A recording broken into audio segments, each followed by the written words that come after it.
На сегодняшний день в Ачамчирском районе вспахано и посеяно 1900 гектаров кукурузы. Буквально 25 дней тому назад был замечен очаг сельскохозяйственного вредителя кукурузной совки в селе Илыр и в селе Акваска.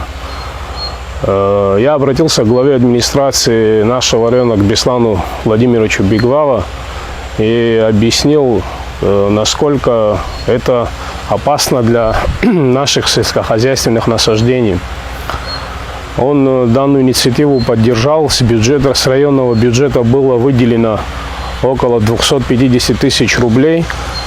И за счет бюджета сегодня мы проводим лечение кукурузных полей по Ачамчирскому району. Уже более 130 гектаров обработано препаратом Миспера. Препарат нам выделили из Министерства сельского хозяйства.